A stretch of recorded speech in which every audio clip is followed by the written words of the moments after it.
There will be a new mayor in the city of Chattanooga, but we'll have to wait 6 weeks to find out who it will be. No candidate received more than 50% of the votes, so we're headed to a runoff between Kim White and Tim Kelly. Now, Mary Frances Hoots is live at the Election Commission with details on this runoff. Mary Frances. Well, Greg, the last time the Chattanooga mayor's race went to a runoff was in 2005, so not very common for our city.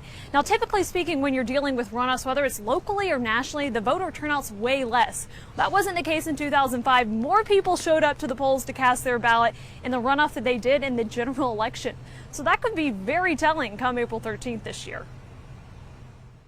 Higher than we've seen the last at least 3 elections. Dr. Chris Acuff, a political science expert at UTC, has followed Chattanooga city elections for a long time now. 25% of registered voters showed up to the polls to cast their ballot in the 2021 mayoral race. Doesn't sound like a lot, but Dr. Acuff says it's higher than the past 3 elections, which have been around 20%. He credits the recent bigger elections like the presidential race and Georgia Senate runoff reasons why voters might be a little more engaged. So a lot of them that may ordinarily not think about an upcoming election, we're sort of already in that mode. I can't breathe. I can't breathe. Social and racial justice have been at the forefront of conversation over the last year. Dr. Acuff believes this brought in a group who wouldn't normally make voting a priority. Younger people, people that have been more civically engaged the last year or so, particularly, in terms of protests. Since the city charter and form of government changed back in 1990, there's been one mayoral runoff race. It was in 2005. About 3% more voters showed up to cast their ballots in the runoff than the general election.